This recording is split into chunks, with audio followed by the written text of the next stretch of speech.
તમને દ્રષ્ટિબેન નહીં તો માતા દ્રષ્ટિબેન કરી નંબર એડે 10 દિવસથી જે વસ્તુ જોડે કોમ કરીને સોફનર ચેતન લગાવી ગોળો આ ઇન્કમ પર મંડી પડે છે. હર મહાદેવ મિત્રો, અમારા નવા વ્લોગમાં તમારા બધાનું હાર્દિક સ્વાગત છે. આજે બહુ બધા દિવસ પછી આપણે લોકો મળી રહ્યા છીએ. એટલે મિની વ્લોગ તો જો કે બનાવી જ હતી, એટલે તમને એવું ના લાગે કે વ્લોગ નહીં બનાવતી, પણ તો એવી જ કમેન્ટ આવતી હતી કે ફૂલ વ્લોગ બનાવો. એટલે ફૂલ વ્લોગમાં કેવું હતું કે કંઈ જવાનું થતું નહીં, એટલે પછી તમને બી કંટાળો આવે કે રોજ શું ખાલી શોપ ઉપર જ્યાં ઘરે છે, એટલે હું કંઈ શૂટ નથી કરતી.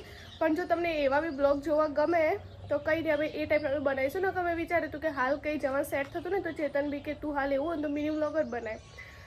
પણ ચલો તોય હું ફરીથી ફૂલ વ્લોગ કન્ટિન્યુ કરું છું. અને અત્યારે તો જો અમારે જે ઘર બને ને ત્યાં હું આવ્યું, તો એકવાર તમને પહેલાં હું ઘર બતાવું બહારથી.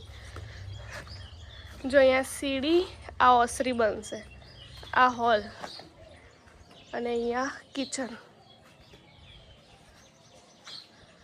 અને આ થશે બેડરૂમ. બેડરૂમમાં અહીંયા બાથરૂમ. તો આ રીતનું ઘર બની રહીએ. અને અમારું ઘર ક્યારનું, અમે લોકો જ્યારે અમે નાના હતા ને ત્યારથી અમારા ઘર જૂનું હતું, ત્યારનું બનાવવાનું હતું, પણ કંઈ સેટ નહોતું થતું. અને ફાઇનલી હવે બનાવવાનું સેટ થઈએ. અને એ બી એવા ટાઈમે આવા નવું ઘર બની રહ્યું કે જે આવા અમને વધારે રહેવાનો ટાઈમ નહીં મળે, કેમ કે થોડા ટાઈમમાં મારા બી મેરેજ થઈ જાય, એટલે આ ઘરમાં પણ વધારે રહેવા નહીં મળે.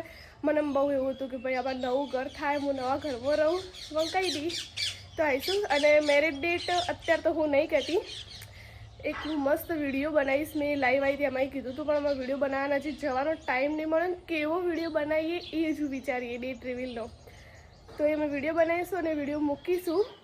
અને ગયા બ્લોગમાં બહુ બધાએ કમેન્ટ કરી કે આવાળા ક્વેશ્ચનને, તો સોરી, મેં કીધું હતું બ્લોગ બનાવીશ, પણ હવે હું બનાવી દઈશ એનો બ્લોગ. બીજી બી જે ક્વેશ્ચન હોય તમે આ બ્લોગમાં કરી દેજો. તો આપણે આખો એક ક્વેશ્ચન્સવાળો વિડીયો બનાવીશું, ક્વેશ્ચન એન્ડ આન્સરનો. તો અત્યારે વાગ્યા 8 અને હું એક નાનું એક સ્ટાર્ટઅપ કરું. એ સ્ટાર્ટઅપ શું એ હું તમને શોપ પર જઈને કહું. તો ચલો મળીએ કન્ટિન્યુ. તો ફ્રેન્ડ્સ, હું શોપ પર આવી ગયું અને નિધિ આવી ગઈ. હવે અમે મારું કામ સ્ટાર્ટ કરશું. અત્યારે મેં 8 વાગે, રોજ તો મેં 10-11 વાગે આવીએ, 2 દિવસથી મેં 8 વાગે આવીએ. અને હમણાં મેં તમને કીધું હતું કે એક નાનું બિઝનેસનું સ્ટાર્ટઅપ એ શું એ તો હું તમને કહું. નિધિ પેલી બતાવજો કુર્તી. હું મતલબ કાપડ લાવી અને જાતે કુર્તી, અલગ અલગ સ્ટાઇલની કુર્તી બનાવી સેલ કરવા વિચારું. થોડી આ સાઈડ આવતી રહે. જો મેં આ વાળી કુર્તી બનાવીએ, અને આનો હું વિડીયો એ બી એવું છે ને તો સ્ક્રીનમાં સાઈડ ઉપર મૂકી દઈશ, પહેરેલાનો એ. તો હું આ રીતની બધી કુર્તી જાતે બનાવીને, જો આ રીતનું હું જાતે સ્ટીચ કરીશ. કુર્તી અલગ અલગ ડિઝાઇનમાં, એમ સાઇઝ, XL, L એ બધી સાઇઝમાં બનાવીશ અને સેલ કરવા માટે હું બનાવું. એટલે અત્યારે હું બધા મતલબ સેમ્પલ બનાવું કે કઈ કઈ રીતની હશે. અને હું એક ઇન્સ્ટાગ્રામ આઈડી બી બનાવીશ એની સ્પેશિયલ. હજુ બધી કુર્તી થોડા 10-15 પીસ બને એટલે હું મૂકીશ બધું. અને જો સારો સપોર્ટ મળશે તમારા બધાની દયાથી, તો આપણે બહુ બધા અલગ અલગ હજુ ડિઝાઇન્સ બનાવવાના.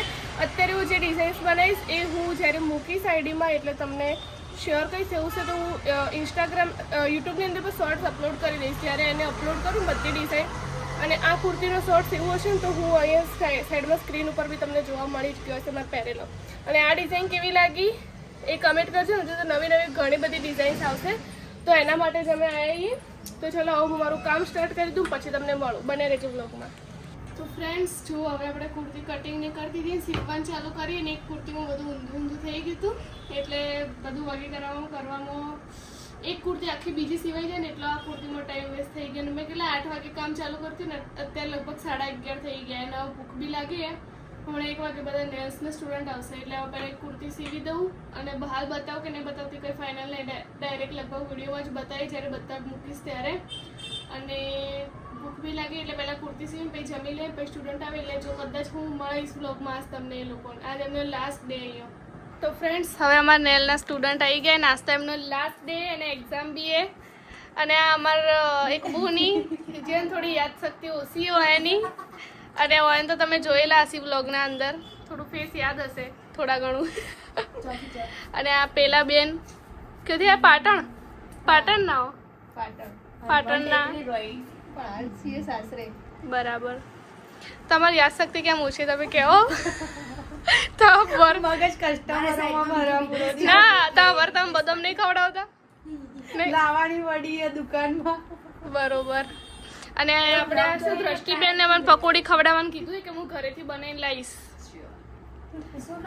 દ્રષ્ટિ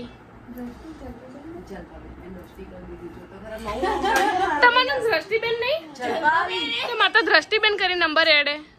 દ્રષ્ટિબેન પંચાલ કરીને એવું હે તો હું તો દ્રષ્ટિબેન કરું. શું નામ હે તમારું? અમે 10 દિવસથી જોડે ને મને હજી નામ ખબર જ પડે. હું તો દ્રષ્ટિ જ કરું ત્યારે. ઓ એનું નામ ક્રીના નો એનો આશા.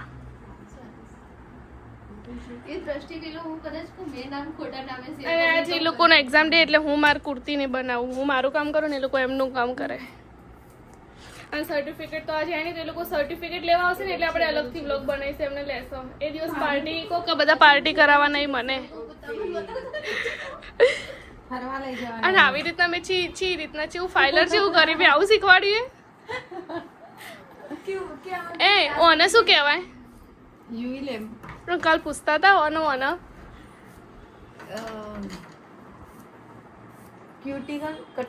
ક્યુટિકલ વાહ હા ક્યુટિકલ કટર હે.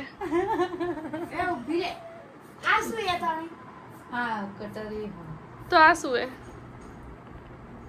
જો તમને લાઈવ બતાવીને યાદ શક્તિ જેવી હે ને 10 દિવસથી જે વસ્તુ જોડે કોમ કરીને સોફનર હે 10 દિવસથી જે વસ્તુ જોડે કોમ કરીને એક વસ્તુનું નામ યાદ નહીં યાદ રહેતું. લો અને ઊંધું વાળ્યું બધું. ચલો તો મળીએ ગાઈસ થોડી વાર રહીને. તો ફ્રેન્ડ્સ હવે અમે આવી ગયા છીએ અમારા નણદના ઘરે અને આ ચેતન લગાવી ગોળો. આ ઇન્કમ પર મંડી પડે છે અને આ છે અમારા નણદ. અમે અહીંયા એટલા માટે આવ્યા કેમ કે અમારે જે રીલ શૂટ કરવાની હતી એટલા માટે. તો ચલો રીલ શૂટ કરી લઈએ.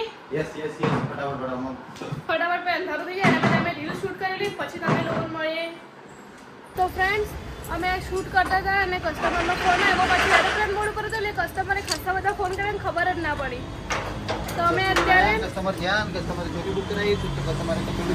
અને ફટોફટ શોપ ઉપર આવ્યા ને એમને ગાઉન આપવાનું હતું લઈ લીધું. કસ્ટમરને ગાઉન આપવાનું હતું એ. અને હવે જઈએ છીએ ચેતન ઢોસા ખાવા. ઢોસા તમારે અપસી નહીં છે પણ બાયડિંગ ખાવું એટલે ખાવું પડે ને. તો કોઈ નહીં મારે ખાવા એટલે ચેતન ઢોસા ખાવા જોઈએ પછી અમે લોકો જઈએ ઘરે. તો અમે આવી ગયા છીએ રાતે ઢોસામાં. ચમ કે પગ દુખી તે એમાં એને વિડીયોમાં બોલવામાં શું થાય? ઓર્ડર આલ દો એડો ભાઈ ઓર્ડર 2 મસાલા સેપરેટ 2 છાશ